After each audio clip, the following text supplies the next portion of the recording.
That is why if you choose to marry them, you must obey the rules. Okay. You must respect the customs that guide their existence as a person.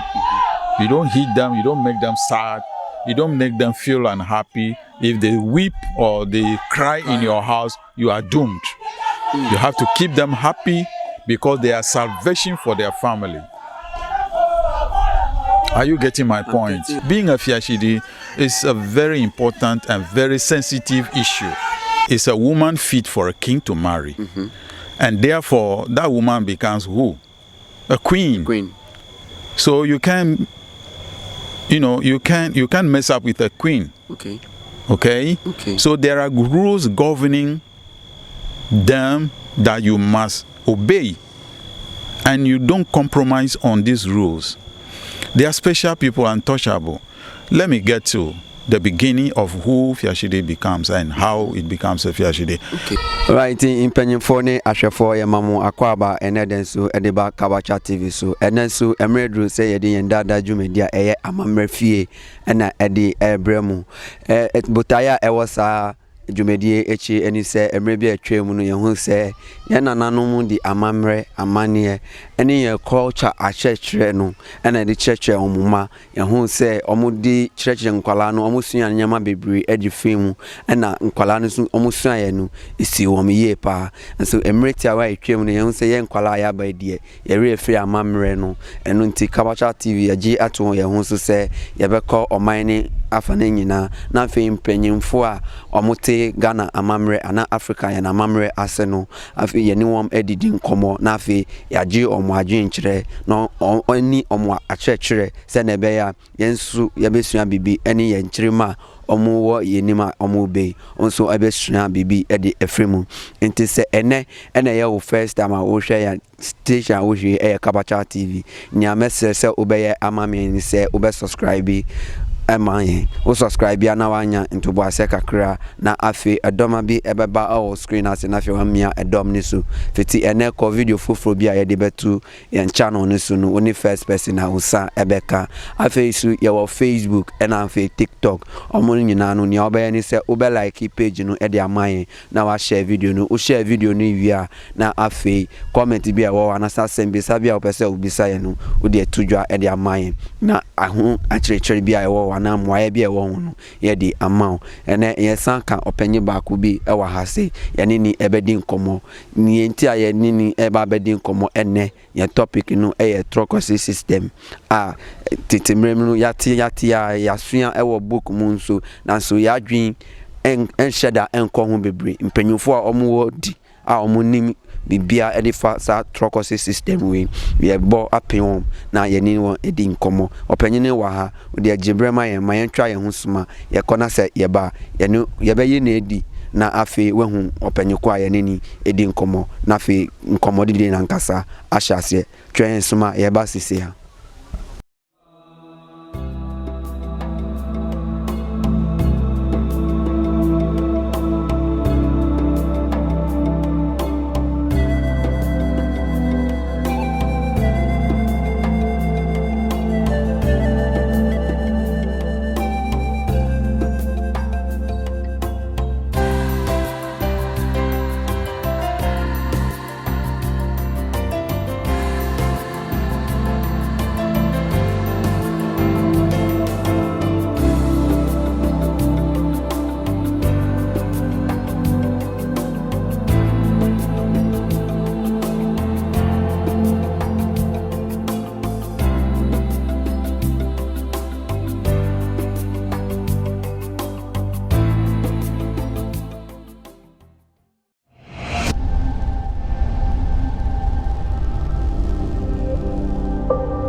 Okay, inti impanyimfo ni mahwefo medamase se wajebre edi amami na afei makoje ekrato aba fedia me bo apin opanyinu na afei yanini edi nkomo nemo ne ewo mu ni se opanyinu twi no onshada entini papa inti odi beko brofo mu that we welcome you once again to Kabacha TV. Thank you. Thank you very much. All right, we are doing good. I hope you yourself you are doing fine. I'm fine. I'm great. All right. It's nice having you once again, because through our programs, we've spoken with you a number of times, and you've given us some kind of ideas concerning our tradition and the belief or the culture of the people of Africa. So the reasons why we are here today is about Trokosi system. We have learned a lot, but since you people are the elders, you understand and you know what Trokosi is all about. So as we are here this evening, this is our topic. This is the reason why we come to you this evening. So we want to ask, when we say Trokosi system, what do you know about it that you share with us and our viewers?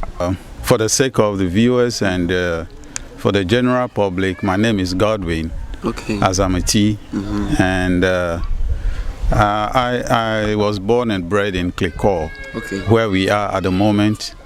I did electrical engineering as a profession, but to document and to establish certain facts, I decided to break off and turn into video documentary and photography.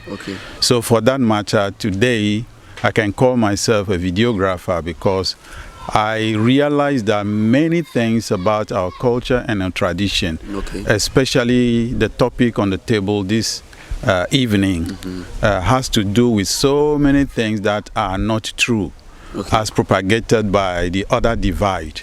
So I decided to break off from the professional work that I used to do as electrician or electrical technician for that matter, to come down to the village and help the village folks and try to understand what actually is the case. You mentioned a word which I abhor so much, because it is not factual. That word Trokosi does not exist, to be honest with you. It's a coin word which has been, brought up for a certain group of people, and an NGO, I don't want to mention names, to denigrate African traditional religion and to make money out of it. So this word Trokosi has been, put on the internet, and, denigrating reports and denigrating texts were put together to fool the world.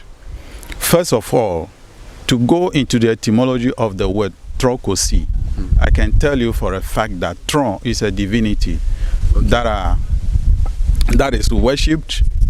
And when you say divinity, I'm talking about spiritual energies. Spiritual energies. And these energies are bound. They are latent forces. They are indestructible. You can't destroy them. They live in one environment and live in another environment. They can live in any environment conducive for them.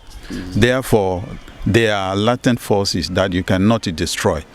Number two, Tron, as I am trying to, define for you, to the knowledge or to the understanding of the viewing public, is such that people confuse certain, words to form something which will push their agenda forward. Tron is divinity, to be short, or in its shortest form, and Kosi is a different word and having a different meaning. Can you explain that one? Kosi, according to our Ewe terminology, is a woman brought forth by the help of a divinity or a deity. So, for instance, if two couples are finding it difficult to have children, they go to a shrine or before a divinity and supplicate or ask for the support of the divinity to let them have children. So if the divinity help them and the woman get pregnant as a result of the support from the divinity, the first child they give birth to, if it is a woman, they call her Kosi. If it is a boy or a man or a male, they call that first male child Klu. And when they born another child after that Klu, who is also a boy. They call that boy Kluche. That is why we have Klu, Kluche, and names like that. So if the first child is a daughter, a girl, they name her Kosi. And after Kosi, if there another child is born, she's also a female child, they call her Kosifi. And on like that. So how come when we want to bring the Trokosi to this contest, how come a Tro can be Kosi at the same time? How can a Tro be Kosi at the same time? Which Tro has given birth to that Tro as a help of another Tro to give birth to a Tro called Kosi?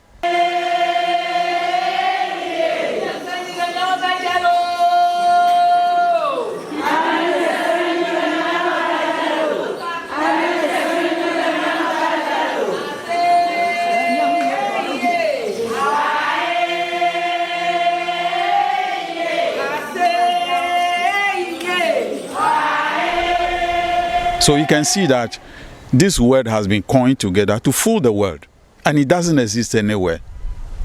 Okay. So to be honest with you, I want to go more into this Trokosi issue.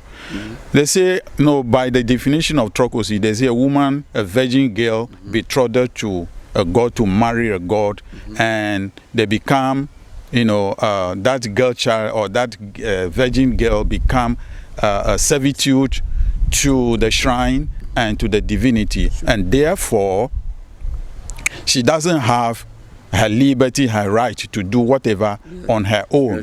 She doesn't go to school, she doesn't learn any trade, she doesn't have any freedom. She has to go to the farm of the priest in question, which doesn't exist, and she does everything, not for herself but just for the priest, and she is a random bed mate for the priest, to use the word, but I want to go raw, that she becomes sexual, like a sex tool to the priest. Sex tool, you use the word, I like that word. Sex tool, or sexual partner, randomly. And this one is something which I do not like. And I don't want to tell the whole public. This is not the first forum that I have, talk about this issue. But there had been fora that I have spoken, extensively on this. That this is not true. It doesn't happen anywhere. It doesn't exist at all. And I want to tell you that you came to Klikor a few days and you've been with the celebration and the festival, and you met Fiashidis. Yes. What makes them mix the two? You say Fia-Shi-Di and Trokosi the same. Trokosi exists in Klikor. Trokosi exists in Volta region. There are shrines that are dedicated to that, and they have redeemed many of them. So it doesn't exist anymore. And they continue to, propagate this untruthful, this falsehood even to the parliament. Okay. And they pass a law. Okay. And parliament enact a law, and they say they abolish Trokosi. Okay. So what do you abolish? Do you abolish a Tron, which is a latent force, which cannot be destroyed, which has given birth to a Tron child called Kosi, which doesn't make sense. Okay.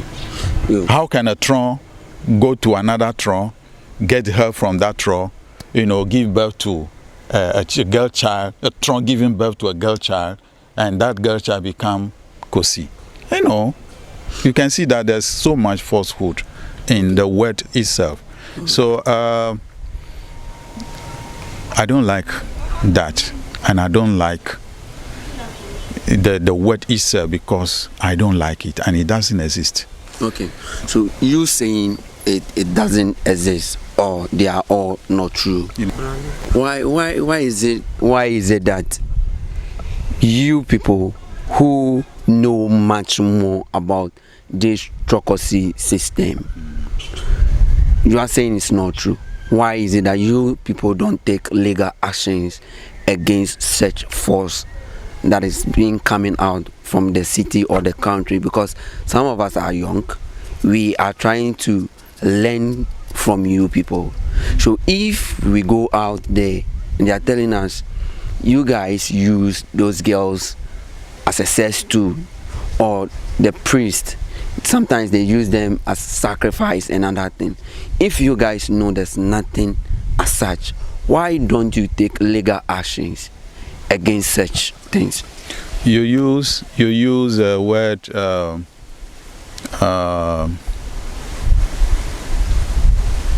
He just escaped me. Is it sacrifice? Sacrifice. Okay. And I want you to clarify the sacrifice. What kind of sacrifice are you talking about? Sometimes they say, or I hear that someone committed a sin. Then instead of the person being punished, you bring someone else, or let's assume I made a crime, I committed a crime, I ran away.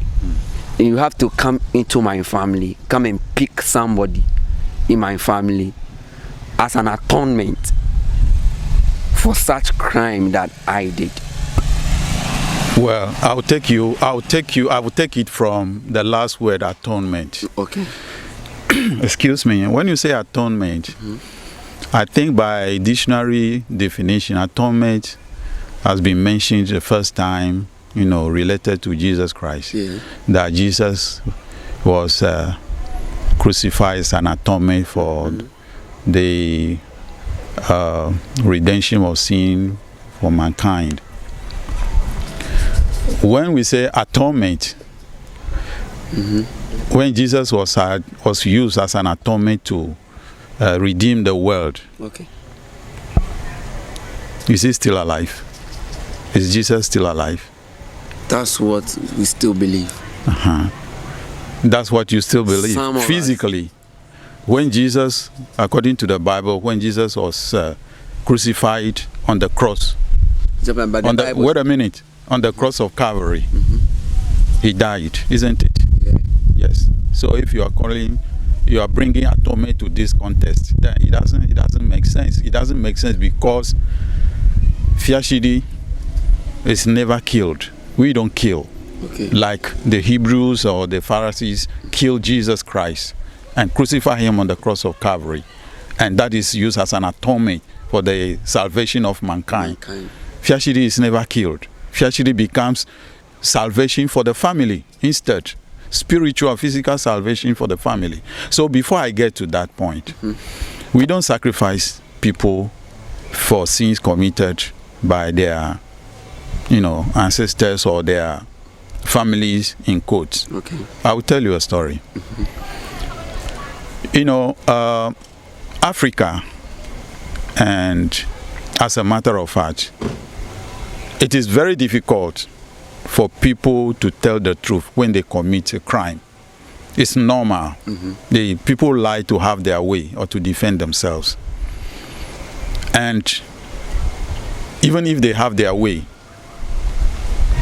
you catch them red-handed for stealing your something when you take them to court. If they have their way, they will employ the services of a legal aid. And if you don't have money to get a legal counsel, you'll be surprised your case will be thrown out. Okay? It happens, isn't it? It does. So for this matter, Africans as we are, there are systems that are put in place by our ancestors to guide mankind against crime and social vices. Okay.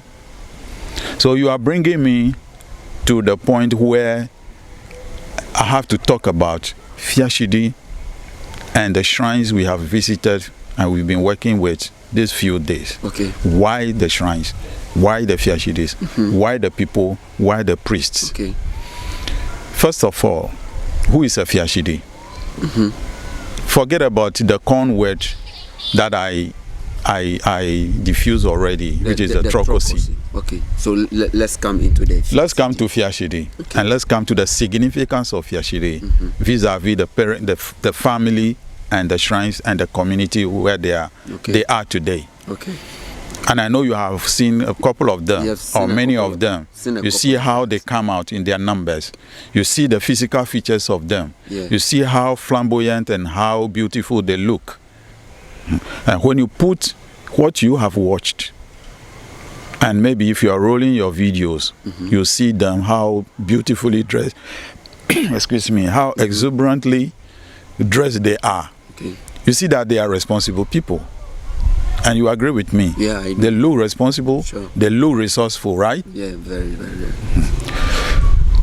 A Fiashidi, I will break the name again. Fia-Shi-Di.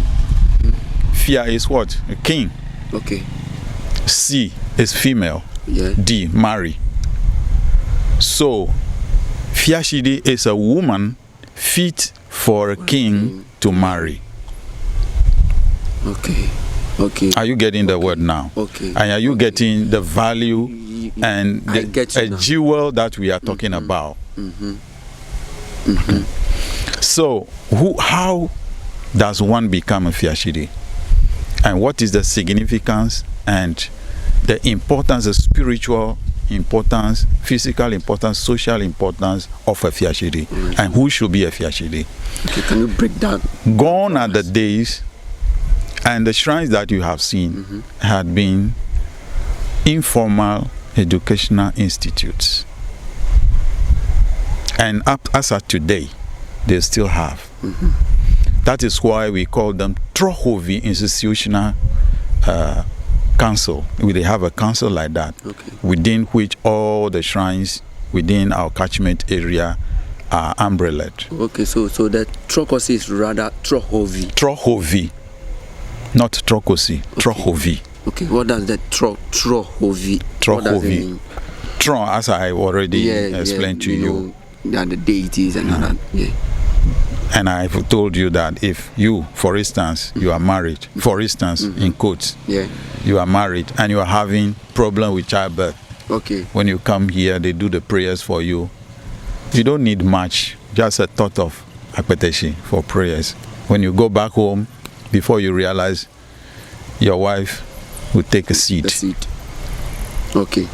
Okay. Okay. So but if you bring that child here, so for to announce, maybe you made a vow or you made a pledge that if indeed what you have asked has come to pass, you offer this or you offer that. Okay. If you bring that, automatically you bring the child. So just to show up. Wait a minute. Then that is how the word come about as Trokosi. Okay. Ho is bring, V is child. Okay. So Trokosi can give and can take. So take a child and bring a child. But in normal circumstances, when we are coming to Fiashidi itself, we don't talk about child. We talk about woman.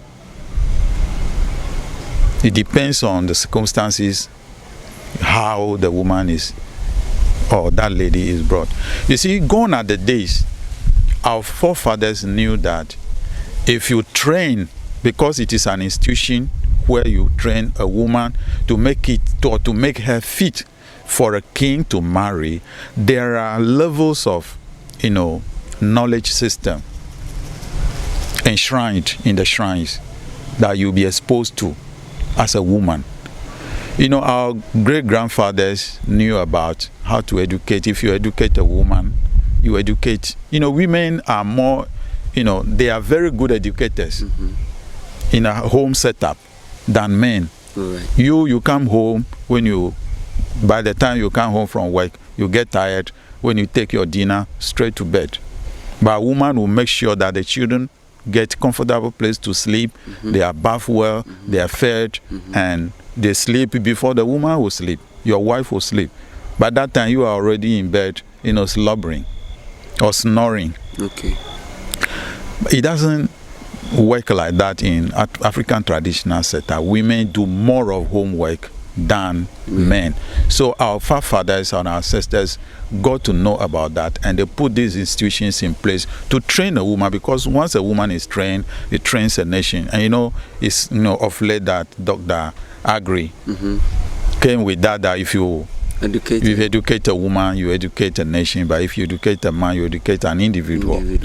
But this has been in place before Dr. Agri was born, hundreds of years ago. So our institutions or our shrines are educational, place, informal educational centers.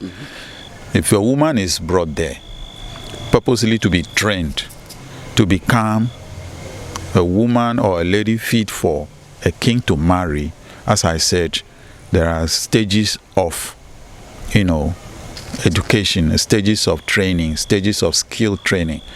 And these stages are enshrined in there. So I'll come to that. If you have any question, bring it before I continue with that. I want to ask this. We're talking about the young girls that are being brought into the shrine or to the priest. Does it mean that all the ladies we saw as Fiashidi, just as you were saying, all the ladies we saw, does it mean that all of them are married to the priest? That is not true. It is not true. So if an outsider found them attractive and one decided to marry any of them, is there any possibility that an outsider can get married to them? Why not? Because the reason why you can marry them or not marry them is for you to be able to obey the rules that govern their existence. Okay, so what are some of those rules that you think one have to go through? I will get back to where I was starting from. Okay. That is a woman fit for a king to marry, and therefore that woman becomes who? A queen. So you can, you can't mess up with a queen. Okay. So there are rules governing them that you must obey, and you don't compromise on these rules. They are special people, untouchable.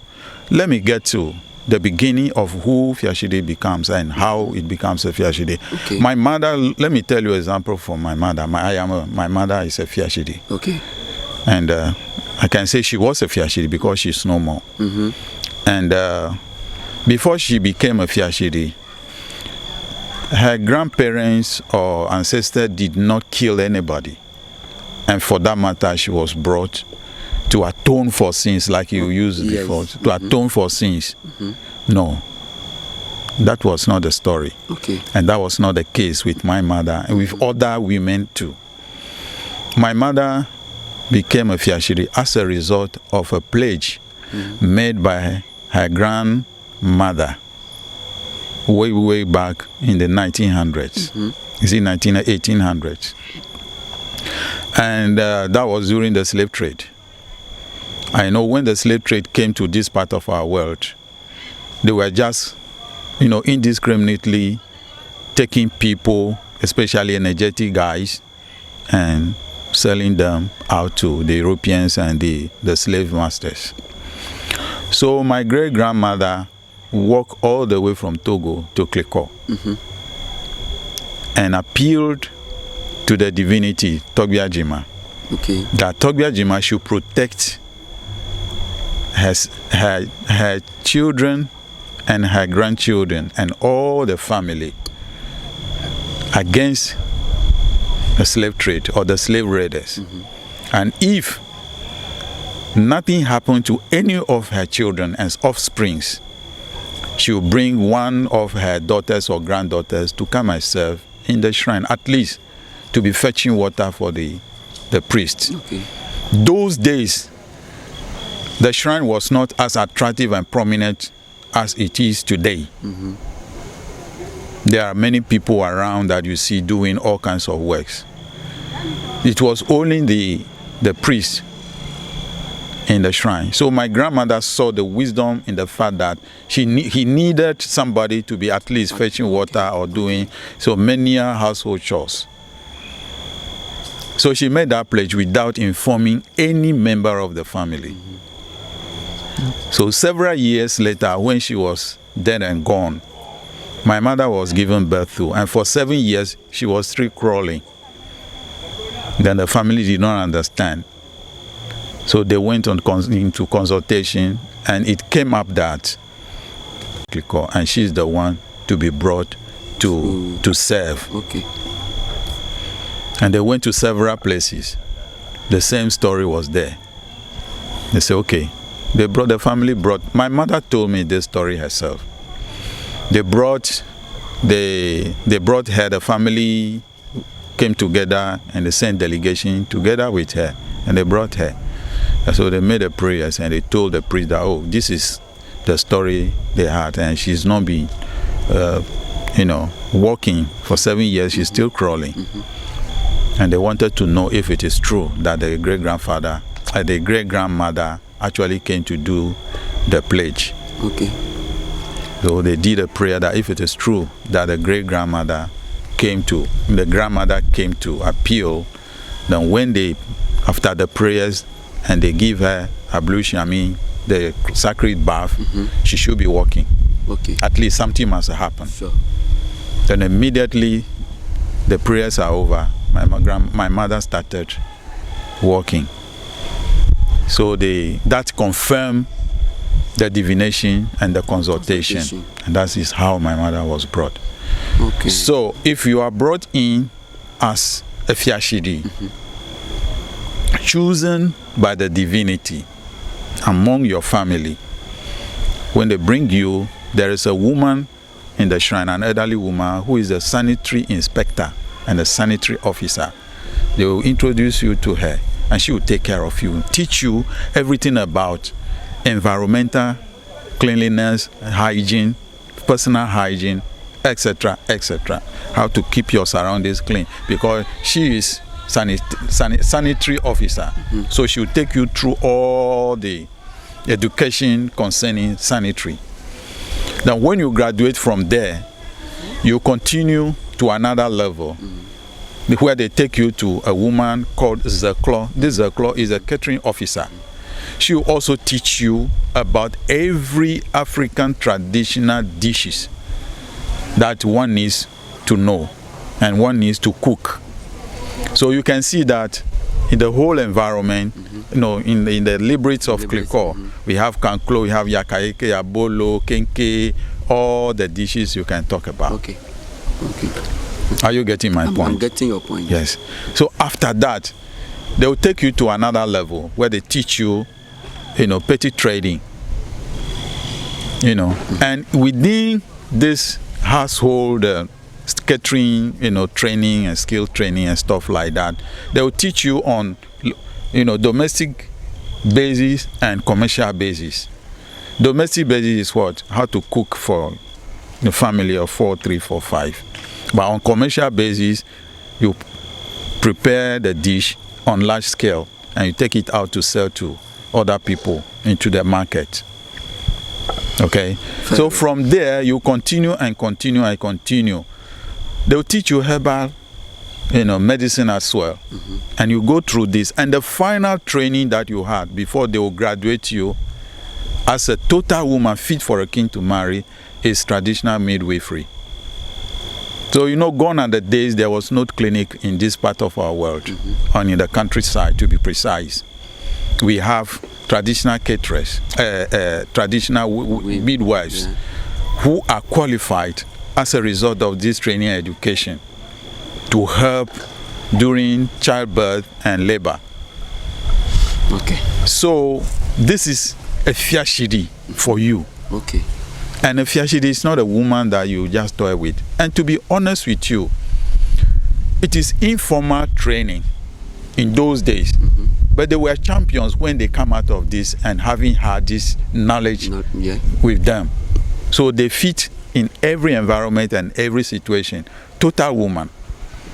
She can take care of her birth in childbirth. Okay. Because she's taught the herb that she can use at the time that she's in labor and the husband is not there. Maybe the husband is out on a hunting expedition or out fishing on a farm, and she's alone pregnant in the house, and dilation is taking place and she can't help herself.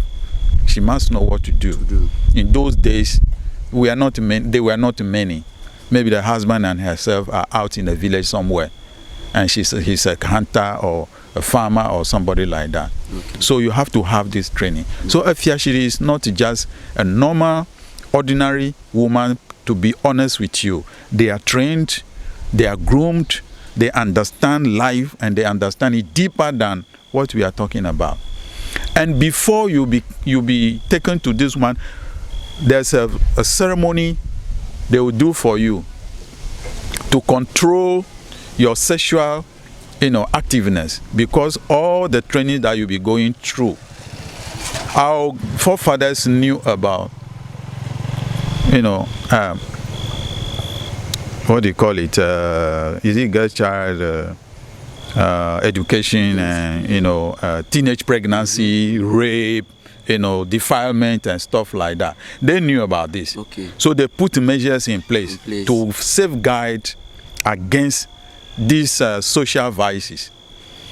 So a Fiashidi will be put under ban of nobody to attempt to rape her, to defile her, to even short circuit her training. Therefore, they will put her under that ban for the period she will serve in the shrine until she has graduated.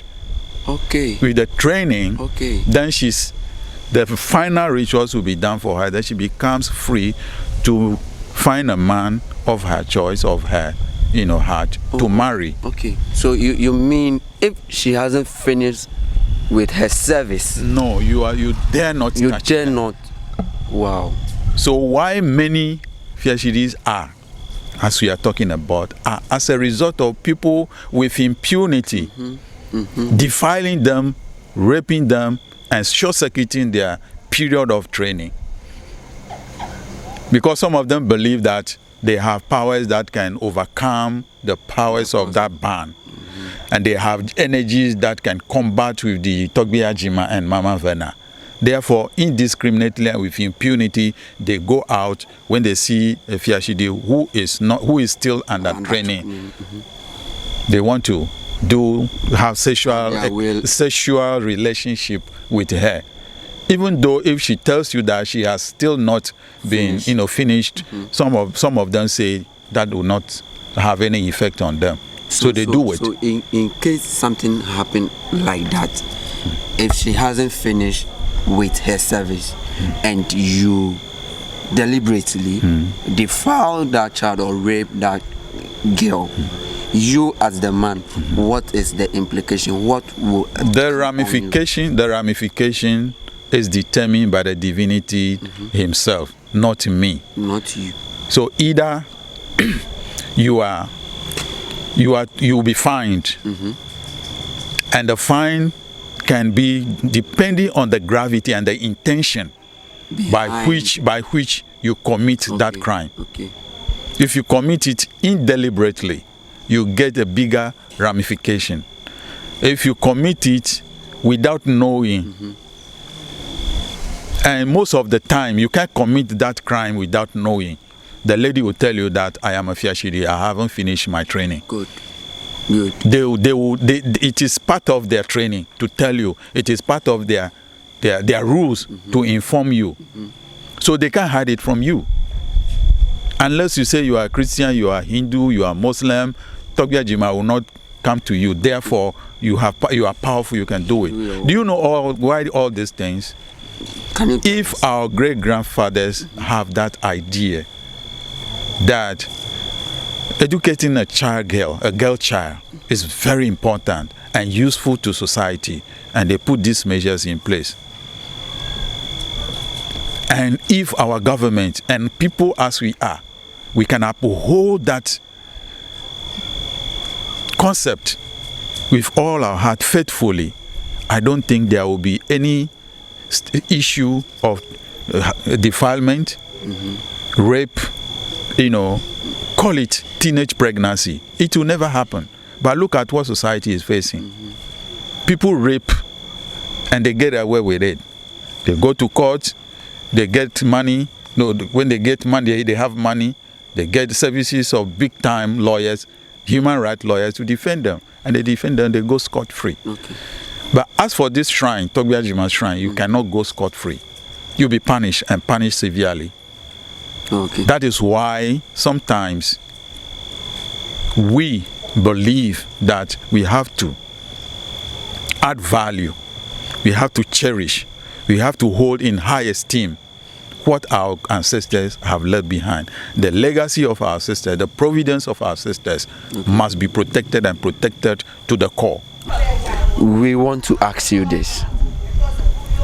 This Fiashidi that you are talking about, is it still practiced in Ghana?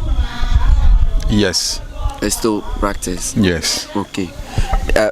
Reading more about this Trokosi system thing, we have come to realize that mostly it is the airways or the Voltarians that has been tagged with such a Fiashidi things that you are talking about now. How do you feel, you yourself as an airway, how do you feel about this? Well, if you ask me the question of how do I feel, one, I want to believe that your question is my reaction to the definitions of Trokosi. Somebody who is Trokosi. Sure. How do I react to the definition or the kind of picture painted to the world about somebody called Trokosi? I told you that the word Trokosi is a coin word to fool the world.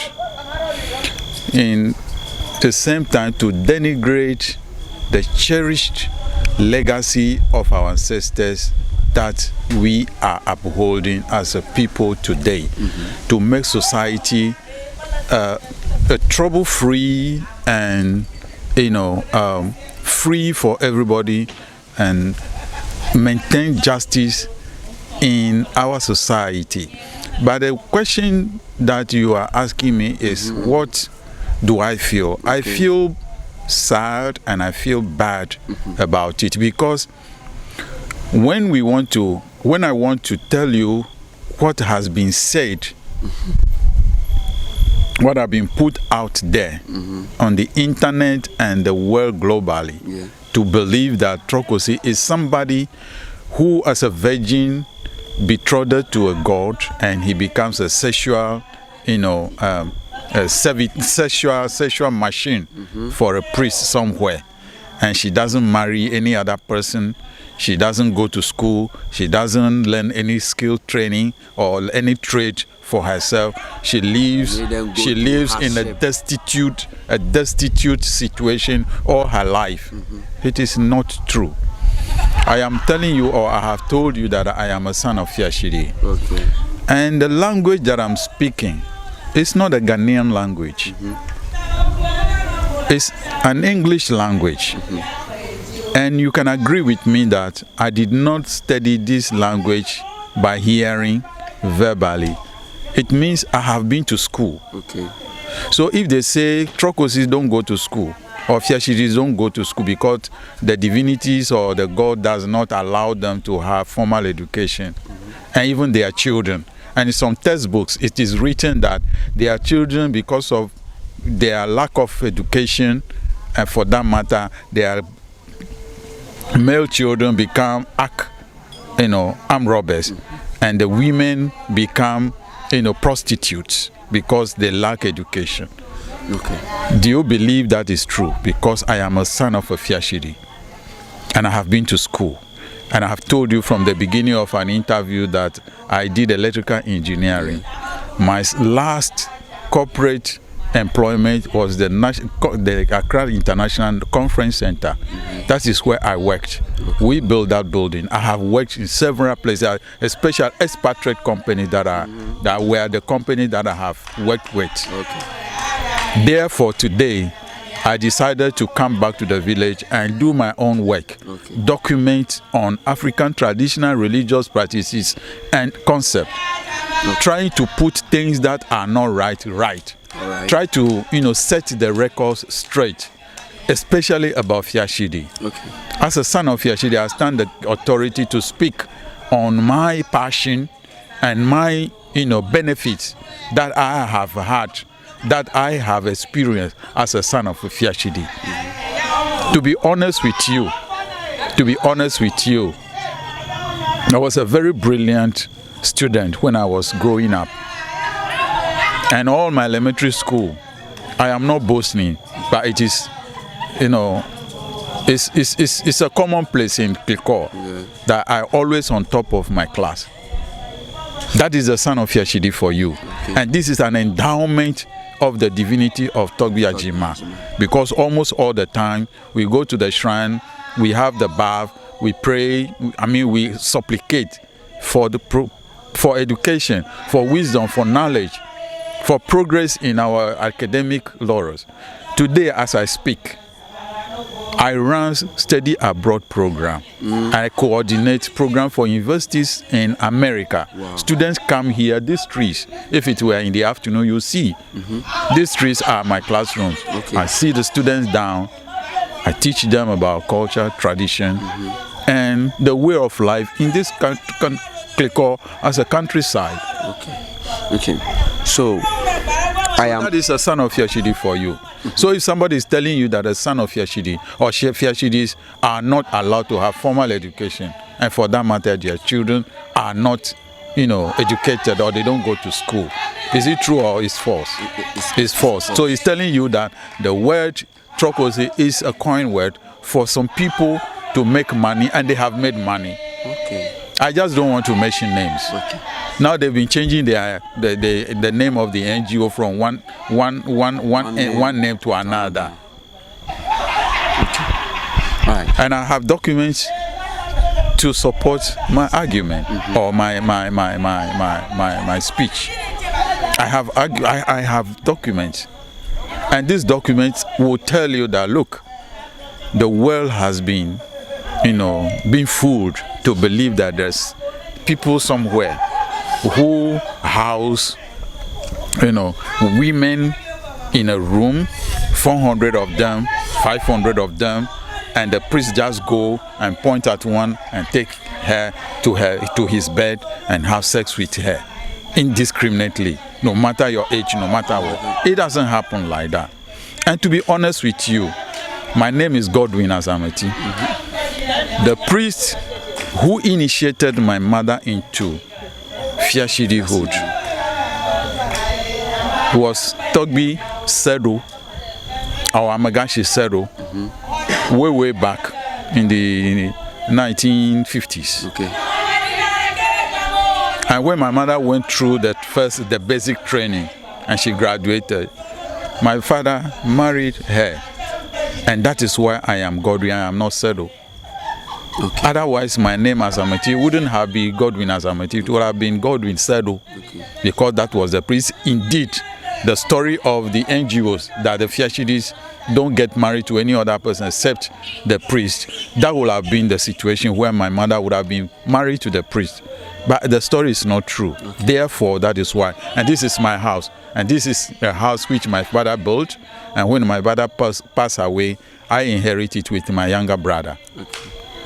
So if the story is true, and the Trokosi that they are using to finish the world, make the world look, the Ewe race, the Volta region, klikor, Katu South, Katu North, to look devilish before the eyes of the world, that there are people who house women, take virgin girls,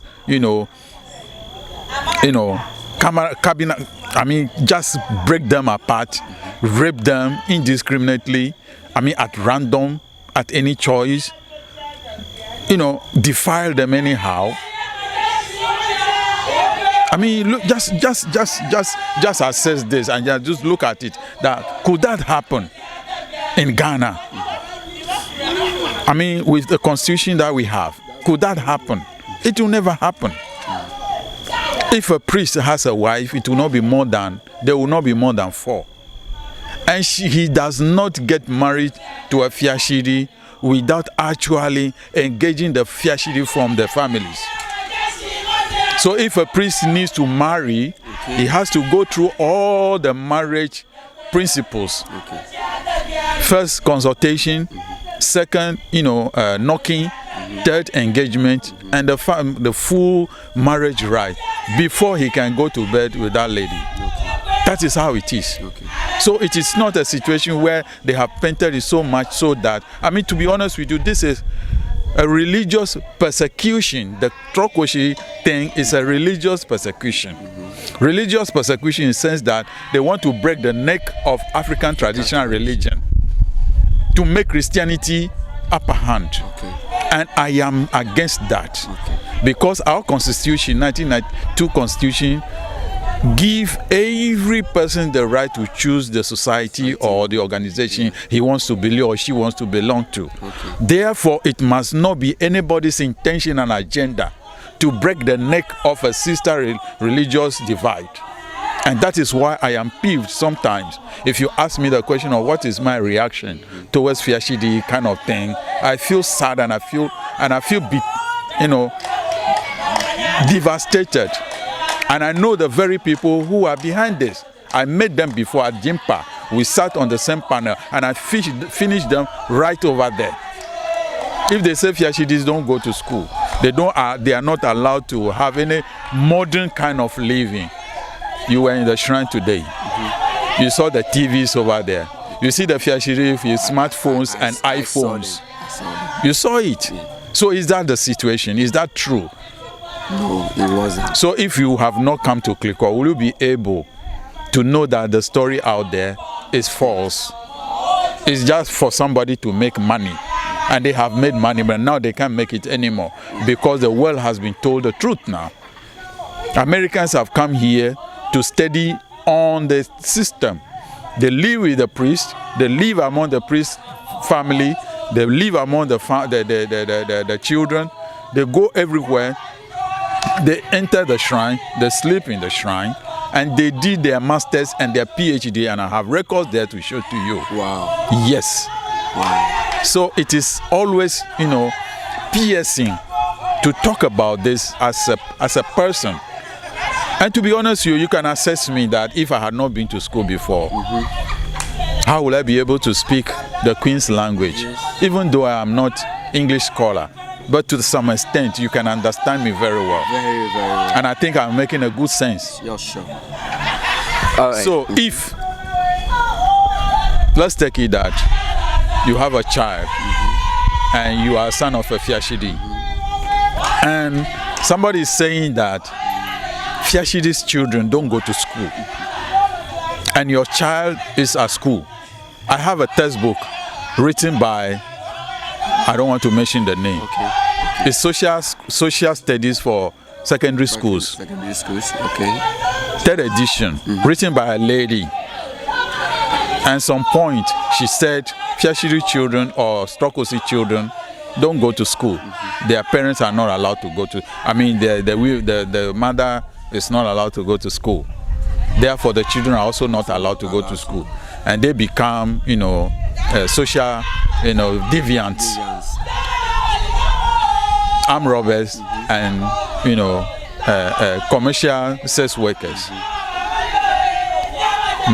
Your son or your child knows that you've been to school. You are a son of Fiashidi, and you've been to school.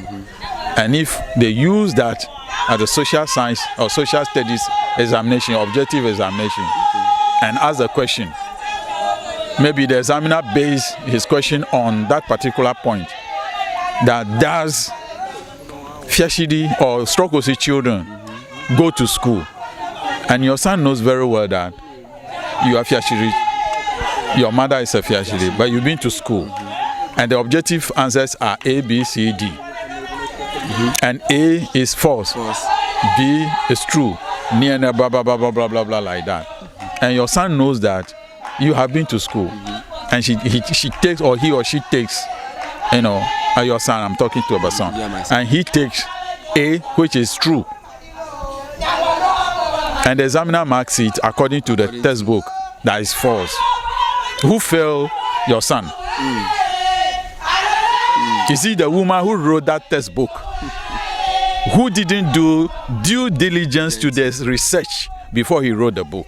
And EGES, Ghana Education Service, adopted that book to be used as a textbook for training our school children. I mean, our children at school.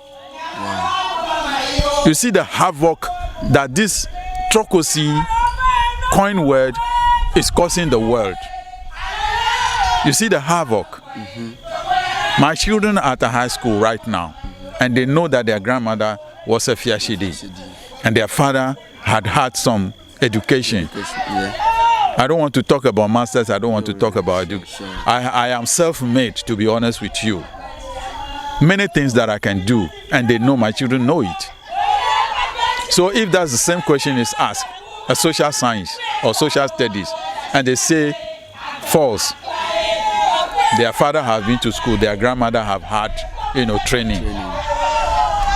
And they fail her. Who did that? Somebody out there who did not know the truth, who wrote based on the commission he had to write a textbook, because the sponsorship was coming from those Christian NGOs, and she wrote a book, fooling the world. And this is where I am always peeved when I want to talk about this Trokosi thing. I have documents to tell you that, to be honest, the word Trokosi is a grand, fraud, global fraud. And the people who are champions of that today, they can't come out. They can't come out because the truth is being told. They send, students, 12 students from KNUST to come and study, to come and, research in the shrines to see if the Fiashidis are there or not, if they are housed in one room, if they are taken to the shrine, the forest shrine, the sacred forest, and kept them there, and the priests go there and have sex with them, kill some of them, and do whatever they want to do. You were in the sacred forest. Yeah. I saw everything. You saw everything. How many rooms do you have there? None. Where they kill people, where they house people there? 0. So, my brother, you see, this is the reason why the black race have a problem. The black race has a problem because we refuse to tell the truth. The songs that you are listening to or you are hearing are being produced. Okay. Please hold on for me. So viewers, don't get too worried about the noise at the background, because we are actually in between the Fiashidis, the people we think they are Trokosi, the people we think they are being taken through slavery in Klikor or in Volta region, under bondage. They are the people we are living around with right now. So whatever noise you are hearing from the background is actually coming from the Fiashidis, as we think they are rather slaves. They are not going through any slavery, as I'm telling you. I have been there, I have seen them, and I've known that actually whatever has been said about Trokosi or Fiashidi is not truly true. It's all false. They are indeed in a good mood, in a good shape. Actually they are happy. So any noise from the background, just accept it for us. Don't get your... Okay, Daddy, we want to ask you this. I am an outsider. I am not from Ghana. I came in as an expatriate. I came to Klikor. How can I identify between a Fiashidi and non-Fiashidi? In normal circumstances, they have a blue, cloth always around, as a wrapper around themselves. That's the Fiashidis. That's the identification of a Fiashidi. Okay. You see them wearing anything that they wear. It can be a long dress, it can be a kaba and skirt, a kaba and slit. They will always have the 2 meters, maroon or light blue cloth around it. They can put it on there. They always put it on there. their shoulder or wrap it around themselves, and they walk around. And we know them. Everybody in the community knows them. And it's such that they themselves carry themselves in a special mood. They don't misbehave. They are very special people because their families brought them, and they are, an interface between the spiritual benefit between the family and the shrines. And they become a conduit of spiritual support from the shrine to the family. Therefore, they are analogously a roof above their family. So anything that happens to them affects the family. That is why if you choose to marry them, you must obey the rules. You must respect the customs that guide their existence as a person. You don't hit them, you don't make them sad, you don't make them feel unhappy. If they weep or they cry in your house, you are doomed. You have to keep them happy because they are salvation for their family. Are you getting my point? I'm getting your point. So it's such that my mother, I have offended my mother before, and the consequences was very hard for me. Why did I offend my mother? She has a stall here with, a broken down, a roofing, and I wanted to clear the kitchen for her to redo it. When I removed the roofing of the rotten, roofing sheet, she wanted to keep it because she wanted to sell it out to those who buy, those aluminium and that kind of, for the scraps, yes. And I said, oh, mother, what is it? What should, I mean, if you need something, I was there to help you. I can provide whatever you need. But to sell that rotten, aluminium zinc before you can feed yourself, it's not actually, it doesn't speak well about me. So my mother, please, I will throw this out, and whatever money you want. She was offended because I did not allow her to sell the scrap to the scrap dealers. And she said, I will suffer for what I have done because I threw it away. And when I got to Accra, I was almost fired from my work. When I got to Accra, I was almost fired. Because of what your mom said? Yes. Wow. My own mom. Because she was peeved, because I offended her. Being a Fiashidi is a very important and very sensitive issue. So you don't offend them. So if you, Kojo, you come now and you want to marry them, the priest will tell you what you need to do, what you need to know, what you need, the don'ts, the do's and the don'ts will be told you. If you can respect that and take it, you are free to marry them. Can you disclose some of the rules for? That is what I'm telling you. That you don't hit them, you don't make them unhappy. Okay. You don't lie to them. I mean, you don't give them unhappiness. Generally, you take care of them, you respect their rights, and they will become a source of blessing to you wherever you are. If she says one, it's going to happen to you. Wow. If she blesses you, you're going to be blessed. Because they are very precious for the divinity. And the divinity doesn't allow anything to scratch them. So they are untouchable, to be honest with you. They are very special people because they are coming from a family, and the family are looking up onto them for their salvation.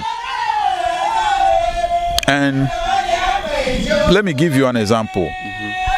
A family got involved in, one family member got involved in a theft. And just 2 CDs. This is a true story. Yeah. A true story. And he found 2 CDs somewhere on the ground. And this 2 CD was given to a boy to go and buy Gary.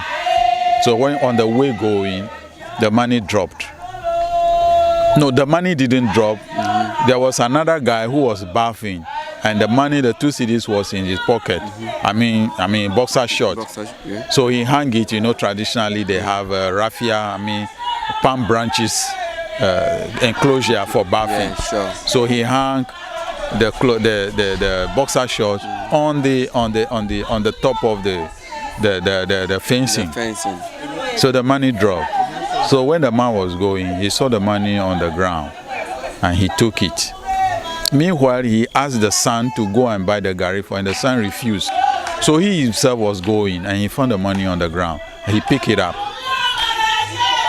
So when the boy who was bathing finished and he was coming out of the bath, actually it's a compound house. Another lady was also going to bath. So the lady entered. So when the boy came out, prepared himself, and was looking for the money, he didn't find the money. He knew very well that the money was in the pocket of the boxer short before he was. So he suspected the woman to have found the money. So the boy confronted the woman that didn't she find any 2 cedis on the ground? He has 2 cedis in the pocket. And the woman said, oh no, she didn't find any money like that. The boy was not sure. Meanwhile, another man passing saw the money and went to buy gari and sugar with it, money. And he came home. So when the boy and the lady were arguing over the money, the loss of the money, the man came back. Instead of the man to confess to them that, oh, are you looking for 2 cedis? I saw it on the ground, I picked it up. So this is the money. The man did not say that, he kept quiet. And he was rather commanding them that, what is 2 cedis and you guys were fighting over? Forget about that. Do you know what happened to the man? The lady said if indeed he was the one who stole the money or who saw the money and picked it up and refused to confess, Thereabout Mama Vena should, do his work. Yeah.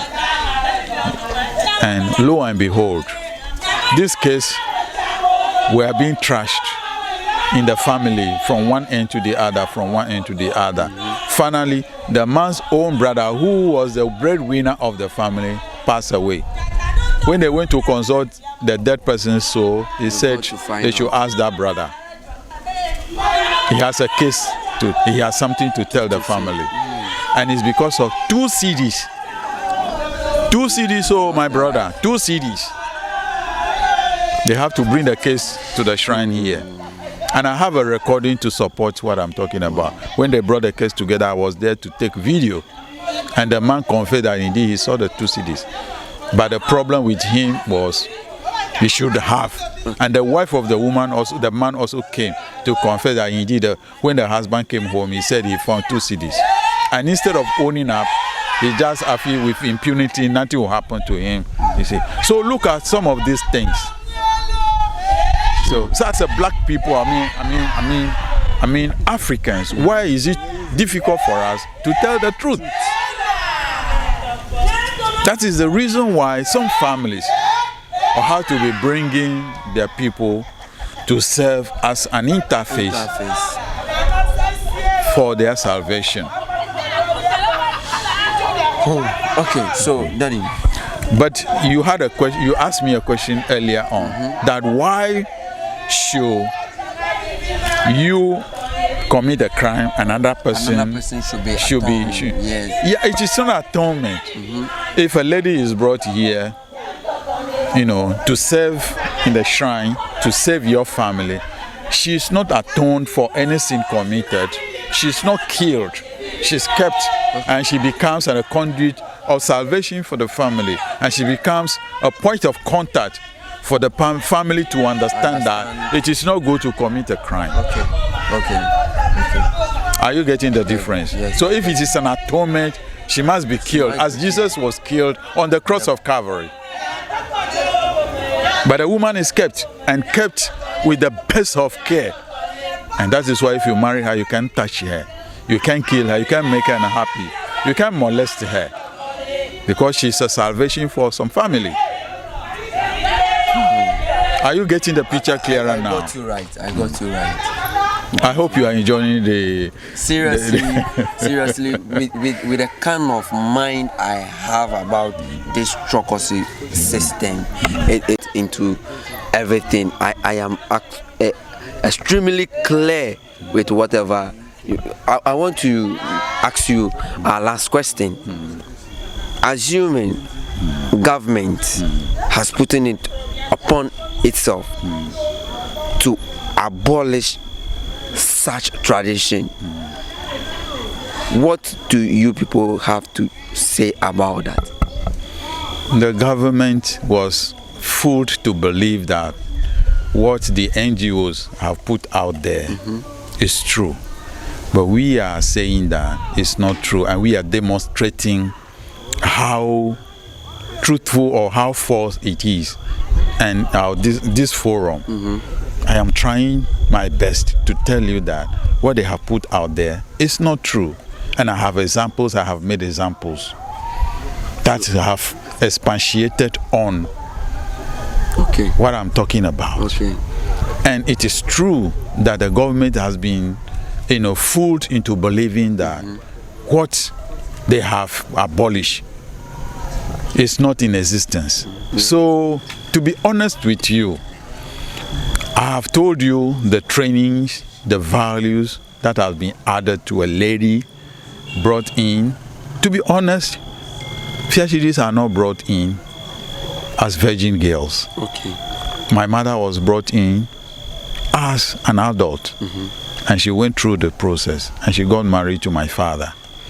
Likewise, other people. Women, some of them are grandmothers before they will be brought in, or they are brought in. Some are even married with children before they are brought in. So it is the story of virgin girls to become a destiny, a servitude is not true. So the story, as we speak today, has become clear to the government that what the NGOs or the abolitionists have propagated is not factual. All right. Now, this very broad issue for us to discuss. We'll come to you some other time for you to give us further explanation concerning this same issue. So we would like you to give us your last word for today's program, so that we can come the next time and then ask you more about this Trokosi system. I want to tell you the floodgate is open to you. The shrines you have moved with, or you have worked with and klikor, are not only for Fiashidi issues. They are shrines to help you. They are shrines to help society, get society out of certain predicaments. If you have economic issue, bring it. If you have spiritual issue, bring it. If you have any social issue, marriage or whatever, or business, just bring it. If you want wisdom, just bring it. It's a place of worship. It's a place for supplication. It's a place for worship, and a place for prayers. So anybody, any human being, any part of the world you are coming from, the place is open for whatever spiritual need you have, whatever spiritual, physical problems you have, whatever financial, challenges you have, whatever challenges, general challenge concerning you as a person, you bring it. You'll find a solution for you. With a little thought of alcohol, prayer will be made for you, and you have your salvation. You have economic salvation, educational salvation, social, business, whatever you want. Just name it to be done for you. It is not dedicated to only Fiashidis alone, but it's an open place for any kind of, solutions. So the next time you come with a program, come with a problem. Don't just come as a journalist or a media man. Bring a problem. If you have a friend, bring him. You see wonders. I promise you. That is why during the celebration, you see a lot of people, even when we went to the sacred forest. The people you saw in the forest are not just ordinary people. Okay. Some of them are, big time, herbalists, big time, traditional healers.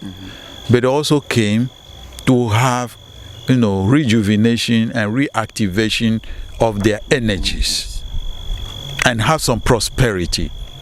And you see the drink, the wine that was passed around and the jar that was passed around is to reinforce that spirituality. That is why they came. Some of them are very big people in wherever they are coming from. But they always have what? Reverence for Kli-Adzima and Mama Vena. So my brother, I don't want to lie to you. You are not the first person interviewing me, and you are not the first person coming to klikor. Okay. Many people have passed, many people have traveled this road, and they don't regret it. Okay. All right. So you are welcome. Okay. So thank you very much. Another time with your microphone and your camera. What do you want? You come. Uh-huh. And with a bottle of akpeteshi, okay, your problems will be solved. All right. Thank you, Daddy, and for... viewers, this is for you. You come to klikor. Klikor is a citadel of religious activities. Talk about Christian religion, talk about, traditional religion, talk about anything concerning religion. Klikor is there for you. Culture, tradition. I mean, klikor is a citadel of religious activities. Okay. I believe you enjoy it. All right. Thank you, Daddy, for these wonderful teachings. I have learned a lot, and I know my viewers has also learned a lot. We'll come back to you another day for another teaching. Thank you very much. We really appreciate your time. Thank you. Thank you for giving me this opportunity. All right. So, viewers, our father, Mr. Godwin, has taken us through the teaching, what we need to understand, what we need to know about the Trokosi system was what he has given to us. I knew you have learned something out of it, just like I have also learned something out of it. As I've always told you, Kabacha TV, we have put it in upon ourselves to go all around the country, try to bring you memories of our tradition and our culture, so you can learn and also benefit from it, just like we are benefiting. We would thank you for giving us this opportunity to come onto your screen every day, and also we pray that whatever you seek from us as a crew or as a group that you want to learn from us every day, we are trying our possible best to bring them to you. Thank you very much for waiting and also watching us every blessed day. Just subscribe to our YouTube channel, that is Kabacha TV, and on Facebook and on TikTok, just like